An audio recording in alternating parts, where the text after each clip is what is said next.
इस लड़के ने करोड़ों की कीमत वाला रोबोट डॉग बनाया, लेकिन उसे हथियार बनाने की बजाय सिर्फ फूड डिलीवरी में लगा दिया। जब दुनिया के सबसे बड़े वैज्ञानिकों ने उसे देखा तो उनके होश उड़ गए। तुमने तो बस अपने रोबोट डॉग से एक फूड डिलीवरी करवाई थी, लेकिन उसके शांतिपूर्ण गुजरने के बाद पूरे सैन्य क्षेत्र में रातों रात आपातकालीन युद्ध तैयारी शुरू हो गई। वह सिर्फ 5 किलोमीटर दूर मौजूद एक सैन्य बेस के पास से होकर गुजरा था, लेकिन उसकी वजह से सेना का पूरा फायर कंट्रोल और लोकेशन सिस्टम ठप हो गया। तुम्हारे रोबोट डॉग को पकड़ने के लिए सेना ने हजारों हथियारबंद जवानों को उसकी घेराबंदी में लगा दिया। जब सबने देखा कि रोबोट डॉग को सड़क पर टैंकों ने चारों तरफ से घेर लिया है तो सबने राहत की सांस ली, लेकिन अगले ही पल रोबोट डॉग ने अपना रूप बदल लिया। वह अपने साथ 18 मैग्नेटिक रिंग्स लेकर पलक झपकते ही वहीं से गायब हो गया। यह नजारा देखकर सभी विशेषज्ञ दंग रह गए। कमाल है, लिक्विड मेटल एलॉय का ढांचा, न्यूक्लियर फ्यूजन से चलने वाला फ्लाइंग सिस्टम और यहाँ तक कि उसकी पीठ पर लगी काली नली भी एक इलेक्ट्रोमैग्नेटिक रेलगन थी। अकादमी ने तुरंत आदेश दिया किसी भी कीमत पर इसके निर्माता को ढूंढ कर लाया जाए। और तुम एक मैकेनिकल इंजीनियरिंग वोकेशनल कॉलेज के छात्र थे, लेकिन तुम कभी भी नियमित रूप से क्लास नहीं जाते थे। सोमवार से शुक्रवार तक पर्चे बांटते थे, फूड डिलीवरी करते थे और सप्ताहांत में घर घर जाकर ट्यूशन पढ़ाते थे। तुम इतनी मेहनत सिर्फ पेट भरने के लिए नहीं कर रहे थे, बल्कि इसलिए क्योंकि सिस्टम ने तुम्हारे वैज्ञानिक प्रोजेक्ट के लिए समय सीमा तय कर रखी थी। तुम्हें अपनी कमाई से ही यह रोबोट डॉग बनाना था,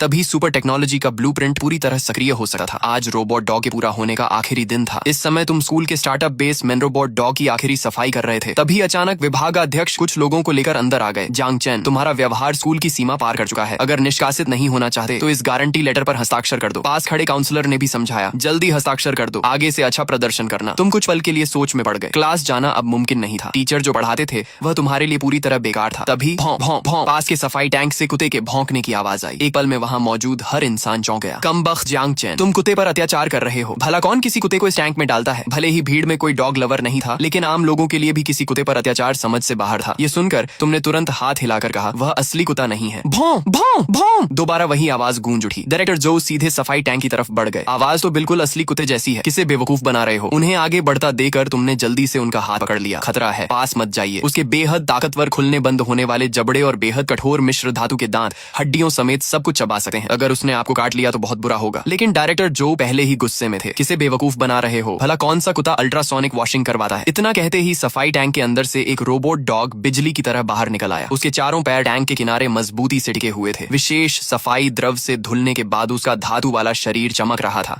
उसके पूरे शरीर पर धातु की प्लेटें ऐसे जुड़ी थीं जैसे एक ही शरीर का हिस्सा हो। उसका रूप बिल्कुल चीन के देसी कुत्ते जैसा था। उसकी आंखों की जगह हाई डेफिनेशन कैमरे लगे थे, जिनके चारों ओर 2 चमकदार लाइट रिंग्स थीं। उसी समय तुम्हारे दिमाग में लगातार कई संकेत गूंजने लगे। तुमने तुरंत उसे रोकते हुए कहा, वांग चाय, शांत रहो, ये सब तुम्हारे टीचर हैं। अगले ही पल वांग चाय की आंखों में चमक रही लाल रोशनी तुरंत हरी हो गई। उसका डरावना मुंह बंद हो गया। वह दौड़ता हुआ तुम्हारे पैरों के पास आया और प्यार से अपना सिर तुम्हारी टांग से रगड़ने लगा। कुत्ते का मुंह तो बंद हो गया, लेकिन डायरेक्टर जो और बाकी शिक्षकों के मुंह खुले के खुले रह गए। रोबोट डॉग की ये सहज हरकतें देखकर उनका दिमाग ही सुन्न हो गया। ये रोबोट डॉग है? ये कैसे हो सकता है? इतनी स्वाभाविक हरकतें कोई रोबोट डॉग कैसे कर सकता है? मैकेनिकल इंजीनियरिंग विभाग के प्रमुख होने के नाते डायरेक्टर जो ने भी रोबोट डॉग पर काफी अध्ययन किया था। देश में कई संस्थान इस प्रोजेक्ट पर काम कर रहे थे, लेकिन उनके बनाए हुए रोबोट डॉग बच्चों के खिलौनों जैसे लगते थे। चलने की आवाज अलग और उनका डिजाइन भी बहुत साधारण था। बस धड़ और 4 पैर ही कुत्ते जैसे दिखते थे। लेकिन सामने खड़ा यह रोबोट डॉग उन सबसे कई सर ऊपर था। दुनिया की सबसे उन्नत तकनीक भी इतनी स्वाभाविक हरकतें नहीं कर सकी।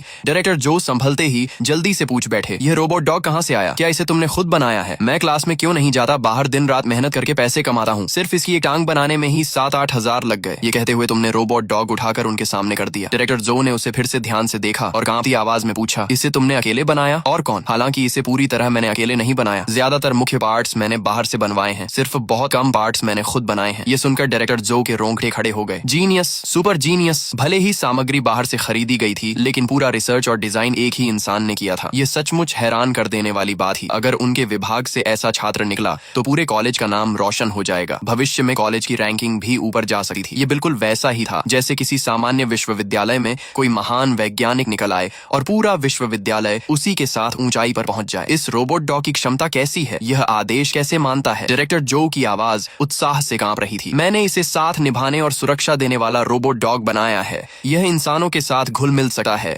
बातचीत कर सकता है और इसे खाना खिलाने की भी जरूरत नहीं है। जहां तक आदेश की बात है, बस इसे बोलकर कहिए, ज्यादातर बातें यह समझकर पूरी कर सकता है। डायरेक्टर जो को इस बात पर यकीन करना मुश्किल हो रहा था। पहली बात तो समझ में आती थी, लेकिन सिर्फ बोलकर आदेश देना, क्या इसमें पहले से कुछ साधारण हरकतें सेट की गई हैं? इसे समझाना थोड़ा मुश्किल है क्योंकि यह पूरा एक सूचना प्रोसेसिंग सिस्टम है। बेहतर होगा कि मैं सीधे इसका प्रदर्शन कर दूं। वांग चाय, जाकर लोहे का एक बेकार बेकार टुकड़ा उठा लाओ। अगले ही पल वांग चाय आज्ञाकारी होकर वर्कशॉप की तरफ दौड़ पड़ा। फिर उसने एक बेकार स्टील प्लेट उठाई और मुंह में दबाकर वापस ले आया। पूरा माहौल फिर से शांत हो गया। इस रोबोट डॉग की सूचना प्रोसेसिंग क्षमता इतनी शक्तिशाली है, कमाल हो गया। हमें इसे अब और नहीं दिखाना चाहिए। जानकारी को हर हाल में गुप्त रखना होगा। डायरेक्टर जो ने गहरी सांस ली, फिर तुरंत सब लोगों को वहां से जाने का आदेश दिया। उन्होंने साफ कहा, रोबोट डॉग के बारे में किसी भी हाल में बाहर कोई बात नहीं जाएगी। दरवाजा बंद करने और सारी व्यवस्था करने के बाद वह तुम्हारे सामने आए। अब तुम्हें बाहर जाकर काम करने की जरूरत नहीं है। तुम्हारे सारे रिसर्च का खर्च स्कूल उठाएगा और तुम्हें क्लास में आने की भी जरूरत नहीं होगी। लेकिन तुमने सिर हिला दिया। माफ कीजिए, मुझे आपकी फंडिंग की जरूरत नहीं है। ये सुनते ही डायरेक्टर जो के कदम रुक गए। उन्हें लगा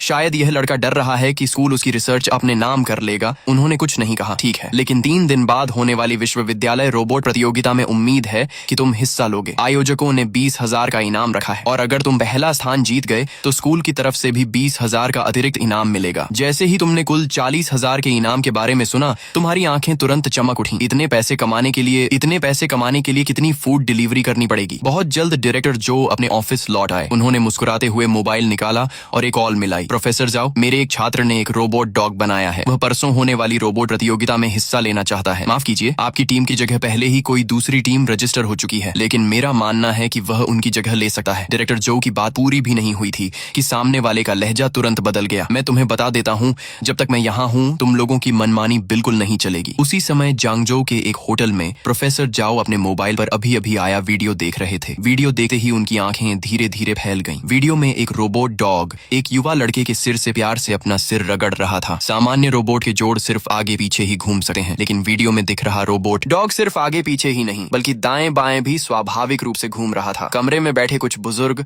प्रोफेसर जाओ को देखकर मजाक करने लगे। इतने दिनों बाद सब साथी मिले हैं और तुम अभी भी काम में लगे हो। प्रोफेसर जाओ बोले, ये काम की बात नहीं है। इतना कहकर उन्होंने मोबाइल उनकी ओर बढ़ा दिया। यह तुम्हारे स्कूल के एक छात्र द्वारा बनाया गया रोबोट डॉग है। हमारे स्कूल का छात्र। मोबाइल लेते हुए उस प्रोफेसर ने हल्की उपेक्षा के साथ कहा, ऐसा नहीं है कि हमारे विश्वविद्यालय में प्रतिभाशाली छात्र नहीं है, लेकिन रिसर्च करने वाले बहुत कम होते हैं। लेकिन जैसे ही उन्होंने वीडियो में रोबोट डॉग देखा, उनका चेहरा तुरंत गंभीर हो गया। कहते हैं, बाहरी लोग सिर्फ तमाशा देखते हैं, लेकिन असली विशेषज्ञ तकनीक देखते हैं। उन्होंने कई साल रोबोटिक्स के क्षेत्र में बिताए थे। रोबोट डॉग को देखते ही उनका दिमाग सुन्न हो गया। क्या यह वीडियो एडिट किया गया है? कुछ ही देर में बाकी 6 लोग भी उसके आसपास आ गए। वे सभी मैकेनिकल इंजीनियरिंग के वरिष्ठ प्रोफेसर थे और सभी विदेश में पढ़ाई भी कर चुके थे। लेकिन वीडियो देखने के बाद सब चुप हो गए। अगर यह सच है तो यह रोबोटिक्स की दुनिया में बम गिरने जैसा है। मुझे तो ज्यादा संभावना यही लगती है कि यह नकली है। खैर, कल सब पता चल जाएगा। आइए खाना जारी रखते हैं। ये रोबोट डॉग अभी कहाँ है? तुम्हें अभी भी खाना सूझ रहा है? एक बुजुर्ग प्रोफेसर ने प्रोफेसर जाओ की बात बीच में ही काट दी। उनके चेहरे पर साफ बेचैनी दिखाई दे रही थी। उधर स्कूल के हॉस्टल के मुख्य गेट पर तुम रोबोट डॉग से फूड डिलीवरी करवा रहे थे, क्योंकि स्कूल में डिलीवरी बॉय को अंदर आने की अनुमति नहीं थी। इसलिए तुम गेट पर उनसे ऑन ऑर्डर लेकर उन्हें हॉस्टल तक पहुंचाते थे। हर ऑन ऑर्डर पहुंचाने के बदले तुम सिर्फ 50 पैसे लेते थे। यह व्यावसायिक कॉलेज बहुत बड़ा नहीं था। अकेले तुम ही पूरे कॉलेज की फूड डिलीवरी संभाल सकते थे। ऊपर से रोबोट डॉग ऑर्डर पढ़ सकता था, इसलिए हर छात्र का कमरा आसानी से ढूंढ लेता था। सामान ले जाना भी आसान था। तुमने उसकी पीठ पर एक टोकरी वेल्ड कर दी थी, उसमें खाना रख दो और रोबोट डॉग उसे सीधे मंजिल तक पहुंचा देता था। जल्द ही एक रोबोट डॉग पीठ पर टोकरी उठाए तेजी से दौड़ पड़ा। हॉस्टल के प्रवेश द्वार पर हाथ पकड़े खड़ी 3 लड़कियां यह नजारा देखकर वहीं की वहीं रुक गईं। इसको देखो, क्या हुआ? टोकरी में फूड डिलीवरी। वाह, कमाल है। टिंग, हैरानी अंक 1001। रोबोट डॉग ने सिर्फ एक चक्कर लगाया और हैरानी के अंक सीधे 100 से भी ज्यादा बढ़ गए। तुम खुशी खुशी उसे ऊपर की मंजिलों पर भेजते रहे। जो भी अपना खाना लेने बाहर आता वह तुम्हें थोड़ा बहुत हैरानी अंक दे जाता। साथ ही रोबोट डॉग की टोकरी पर लगा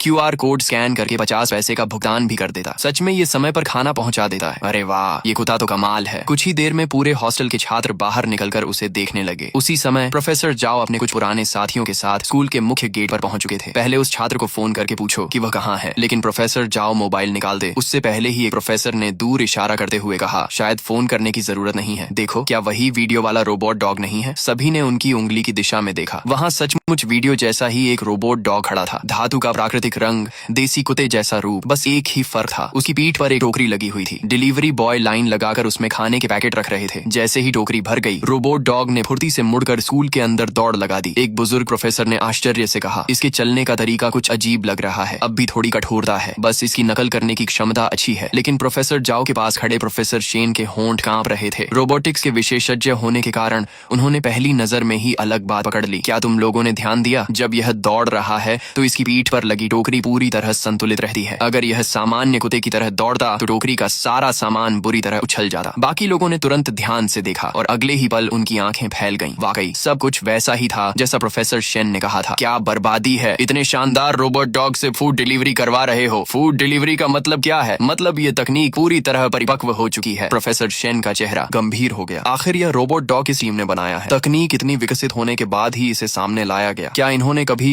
किसी अकादमिक सम्मेलन में हिस्सा नहीं लिया? बड़बड़ाते हुए प्रोफेसर शेन ने प्रोफेसर जाओ की तरफ देखा। ये तुम्हारे स्कूल का रोबोट डॉग है, क्या तुम्हें सच में कुछ भी नहीं पता? प्रोफेसर जाओ ने सिर हिलाया। मुझे सच में कुछ नहीं पता, मैं अभी उसी छात्र से संपर्क करता हूँ, लेकिन मुझे नहीं लगता कि यह किसी छात्र का बनाया हुआ है। फोन करने की जल्दी मत करो, कुत्ता यहाँ खाना लेने आया है, थोड़ी देर में उसका मालिक भी जरूर आएगा। इस तरह छहों बुजुर्ग प्रोफेसर स्कूल के गेट पर एक लाइन में खड़े हो गए और वहाँ एक अलग ही नजारा बन गया। कुछ मिनट बाद रोबोट डॉग हॉस्टल से वापस निकला। पीठ पर टोकरी लादे वो तेजी से स्कूल के बाहर दौड़ पड़ा। उसकी हर हरकत बेहद स्वाभाविक थी। पहले वाली कठोरता पूरी तरह गायब हो चुकी थी। प्रोफेसर शेन ने गहरी सांस ली। जिस तकनीक को समझने के लिए हमने सैकड़ों अरब लगाए, उसे तुम लोग फूड डिलीवरी में इस्तेमाल कर रहे हो। ये तो हद हो गई। अभी के अभी प्रिंसिपल को यहाँ बुलाओ। उधर प्रिंसिपल के ऑफिस में प्रिंसिपल हैरानी से डायरेक्टर जो को देख रहे थे। तुम कहना चाहते हो मैकेनिकल इंजीनियरिंग विभाग का एक छात्र जो साल भर क्लास नहीं आता, उसने दुनिया का सबसे उन्नत रोबोट डॉग बना दिया और तुम उसे एक अलग प्रयोगशाला देना चाहते हो? जी। प्रिंसिपल कुछ पल के लिए चुप रह गए। जिस क्लास का औसत अंक मुश्किल से 300 से थोड़ा ऊपर हो, वहाँ से ऐसा महान शोधकर्ता निकल आए, ये तो किसी कहानी जैसा लग रहा था। तुम पर शायद काम का बहुत दबाव है, कुछ दिन छुट्टी ले लो। इतना कहते ही प्रिंसिपल का मोबाइल बज उठा, लेकिन जैसे ही उन्होंने कॉल करने वाले का नाम देखा, वे तुरंत घबरा गए। रोबोटिक्स जगत के महान विशेषज्ञ प्रोफेसर शेन खुद उन्हें फोन कर रहे थे। उन्होंने हाथ के इशारे से डायरेक्टर जो को बाहर जाने को कहा, फिर मुस्कुराते हुए कॉल उठाई। फोन के दूसरी तरफ प्रोफेसर शेन ने औपचारिक बातें किए बिना सीधे पूछा, आपके स्कूल में जो फूड डिलीवरी करने वाला रोबोट डॉग है, उसे किस टीम ने बनाया है? प्रिंसिपल पहले तो चौंक गए। अगर कुछ देर पहले डायरेक्टर जो उनसे मिलने नहीं आए होते तो उनका जवाब होता, मुझे नहीं पता। लेकिन अब उन्हें डायरेक्टर जो की बातें याद आ गईं। उन्होंने सहज ही सामने वाले से जानकारी निकालने की कोशिश की। रोबोट डॉग में क्या बात है, मैं उसकी डेवलपमेंट टीम से बात करना चाहता हूँ। ये सुनते ही प्रिंसिपल का चेहरा बदल गया। वे तुरंत अपनी कुर्सी से उठे, ऑफिस से बाहर भागे और अभी दूर भी नहीं गए डायरेक्टर जो को वापस बुला लिया। फोन पर बात करते हुए वे बार बार कहते रहे, जी बिल्कुल, मैं आपकी बात उन तक पहुंचा दूंगा। कुछ औपचारिक बातें करने के बाद उन्होंने फोन रख दिया। फिर डायरेक्टर जो की तरफ देखकर पूछा, आप जिस रोबोट डॉग की बात कर रहे थे, क्या वही फूड डिलीवरी वाला रोबोट डॉग है? आप उसी फूड डिलीवरी वाले रोबोट डॉग की बात कर रहे हैं? डायरेक्टर जो भी कुछ पल के लिए चौंक गए। उन्हें तो किसी फूड डिलीवरी वाले रोबोट डॉग के बारे में पता ही नहीं था। प्रिंसिपल ने मोबाइल हिलाते हुए कहा, अभी प्रोफेसर शेन का फोन आया था। उन्होंने कहा कि हमारे स्कूल में एक बेहद उन्नत तकनीक वाला रोबोट डॉग फूड डिलीवरी कर रहा है। वह उसके पीछे की रिसर्च टीम से बात करना चाहते हैं। डायरेक्टर जो नहीं जानते थे कि प्रोफेसर शेन कौन है, लेकिन उनके अंदाज से साफ था कि उनका रुतबा बहुत बड़ा है। मैं पहले इसकी जांच करता हूँ, फिर जल्द ही आपको जवाब देता हूँ। ऑफिस से निकलते ही डायरेक्टर जो ने तुरंत तुम्हें फोन लगाया। जांग चंग, स्कूल में जो फूड डिलीवरी वाला रोबोट डॉग है, क्या तुम उसके बारे में जानते हो? तुम एक पल के लिए चौंक गए। डायरेक्टर जो अचानक ये बात क्यों पूछ रहे थे? क्या रोबोट डॉग से फूड डिलीवरी नहीं कर सकते? फोन के दूसरी तरफ कुछ देर तक चुपी रही। तब डायरेक्टर जो ने सीधे पूछ लिया, क्या वह रोबोट डॉग तुम्हारा है? तुम्हारे यहाँ कहते ही उन्होंने फोन काट दिया। कुछ पल तक वे भी चुप खड़े रहे। इतना शानदार रोबोट डॉग बनाकर यह लड़का उससे फूड डिलीवरी करवा रहा है। फिर वे वापस प्रिंसिपल के ऑफिस में गए। जिस फूड डिलीवरी वाले रोबोट डॉग की बात हो रही है, उसे उसी छात्र ने बनाया है जिसके बारे में मैंने बताया था। उसका नाम जांग छंग है। प्रिंसिपल सचमुच हैरान रह गए। उन्हें उम्मीद नहीं थी कि वह वास्तव में उनके अपने कॉलेज का छात्र होगा। डायरेक्टर जो ने मेज पर रखी फाइल की तरफ इशारा किया। उसके परिवार की पूरी जानकारी साफ है। उसके लिए किसी से इतनी महंगी रोबोट डॉग तकनीक खरीदना लगभग नामुमकिन है। तकनीक खरीदना तो दूर, वह पूरा रोबोट डॉग भी नहीं खरीद सकता। इस रोबोट डॉग को बनाने के लिए उसने पढ़ाई तक छोड़ दी। दिन रात मेहनत करके पैसे कमाता रहा। प्रिंसिपल ने उसकी व्यक्तिगत जानकारी वाली फाइल खोली। कुछ देर तक चुप रहने के बाद बोले, प्रयोगशाला भवन की दूसरी मंजिल वाला लैब अब से उसकी रिसर्च के लिए रहेगा और ऐसे छात्र को हमें बड़ी रिसर्च फंडिंग भी देनी चाहिए। डायरेक्टर जो बोले, मैंने पहले कोशिश की थी, उसने रिसर्च फंड लेने से मना कर दिया। प्रिंसिपल भी समझदार थे। उन्होंने तुरंत दूसरी बात सोची, अगर वह रिसर्च फंड नहीं लेना चाहता तो उसे छात्रवृत्ति के रूप में दे देते हैं। अभी राष्ट्रीय विश्वविद्यालय रोबोट प्रतियोगिता आने वाली है। आयोजक इनाम देंगे तो स्कूल की तरफ से भी इनाम देना बिल्कुल ठीक रहेगा। जाकर इनाम की राशि बढ़ाकर 3 लाख कर दो। उस प्रतियोगिता में उसका प्रवेश मैं खुद तय करवाऊंगा और हाँ, लैब इस्तेमाल करने का अधिकार भी पुरस्कार का हिस्सा बना दो। डायरेक्टर जो को लगा, वाकई प्रिंसिपल होने का अनुभव अलग ही होता है। हर व्यवस्था कितनी आसानी से कर दी। जब तुम उससे मिलने जाओ तो यह भी बता देना कि प्रोफेसर शेन उससे तकनीकी चर्चा करना चाहते हैं। कोशिश करना कि दोनों की मुलाकात हो जाए। प्रिंसिपल के मन में कई बातें चल रही थी। बाहर के बड़े वैज्ञानिक अपनी जगह, लेकिन सबसे पहले उनके अपने स्कूल का छात्र था। आखिर इतने सालों बाद स्कूल से ऐसा प्रतिभाशाली शोधकर्ता निकला था। पहले किसी ने उस पर ध्यान नहीं दिया, लेकिन अब जब ध्यान गया है तो उसे सबसे पहले रखना ही होगा। उधर वर्कशॉप में तुम दूसरा रोबोट डॉग जोड़ रहे थे। काम करते हुए तुम लगातार सिस्टम की आवाज सुन रहे थे। सिर्फ 1 घंटे में हैरानी अंक फिर 300 से ऊपर पहुंच गए थे और अभी भी बढ़ते जा रहे थे। रोबोट डॉग से फूड डिलीवरी करवाने का यह आइडिया सचमुच कमाल का था। तभी दरवाजे पर दस्तक हुई। मुड़कर देखा तो सामने डायरेक्टर जो खड़े थे। वह आगे आगे बढ़े और तुम्हारे हाथ में आधा तैयार रोबोट डॉग देकर अनायास उनकी आंखें फैल गईं। हैरानी अंक 1। तुमने डायरेक्टर जो की तरफ देखा। इसमें इतना हैरान होने वाली क्या बात है? डायरेक्टर जो कुछ बोल नहीं पाए। पहले उन्होंने सिर्फ तैयार रोबोट डॉग देखा था, अब पहली बार उन्हें तुम्हें अपने हाथों से उसे जोड़ते हुए देखने का मौका मिला था। ये दृश्य उन्हें सचमुच चौंका गया। हालांकि उन्हें पहले से यकीन था कि रोबोट डॉग तुमने ही बनाया है, लेकिन अपनी आंखों से यह सब देखना बिल्कुल अलग बात थी। डायरेक्टर जो ने बड़ी मुश्किल से अपनी नजर उस अधूरे रोबोट डॉग से हटाई। तुम्हारे पास अभी पैसे बचे हैं, ये वाला बनकर तैयार हो जाएगा तो लगभग खत्म हो जाएंगे। इसे बनाकर क्या करोगे? Food delivery. लड़कियों के हॉस्टल के ऑर्डर भी ले लूंगा, वहाँ लड़कों के हॉस्टल से ज्यादा कमाई होती है। डायरेक्टर जो फिर चुप हो गए। अगर तुम प्रतियोगिता में पहला स्थान जीत गए तो स्कूल तुम्हें 3 लाख का इनाम देगा और प्रतियोगिता के दौरान होने वाला पूरा खर्च भी स्कूल उठाएगा। अगर पुरस्कार जीत गए तो प्रयोगशाला भवन की एक पूरी मंजिल भी तुम्हारे इस्तेमाल के लिए होगी। आखिरी बात सुनते ही तुम्हारी आंखें चमक उठी। 3 लाख के इनाम से भी ज्यादा तुम्हें प्रयोगशाला का इस्तेमाल करने का अधिकार पसंद आया। तुमने तुरंत प्रतियोगिता में हिस्सा लेने की हामी भर दी, लेकिन स्कूल की दूसरी टीम अपनी जगह छोड़ने को तैयार नहीं है। अगर तुम कल पहले उनसे मुकाबला कर लो और जीत जाओ तो हमारी तरफ से प्रतियोगिता में तुम जाओगे। और हाँ, एक और बात, प्रोफेसर शेन तुमसे तकनीकी चर्चा करना चाहते हैं। शेन युनहुआ रोबोटिक्स के सबसे बड़े शोधकर्ताओं में से एक हैं। उन्होंने कहीं तुम्हारे फूड डिलीवरी वाले रोबोट डॉग को देख लिया है। मैं उन्हें नहीं जानता, मैं उनसे नहीं मिलूंगा। इतना कहकर तुमने फिर से सिर झुका लिया और रोबोट डॉग जोड़ने में लग गए। डायरेक्टर जो ने देखा कि तुम फिर काम में व्यस्त हो गए हो तो उन्होंने ज्यादा जोर नहीं दिया। वह चुपचाप वहाँ से चले गए। वर्कशॉप से बाहर निकलकर उन्होंने गहरी सांस ली और प्रिंसिपल को फोन करके पूरी बात बता दी। हैरानी की बात यह थी कि तुम्हारे प्रोफेसर शेन से मिलने से मना करने पर प्रिंसिपल बिल्कुल नाराज नहीं हुए। वह जानते थे कि तुम ही स्कूल की सबसे बड़ी ताकत हो।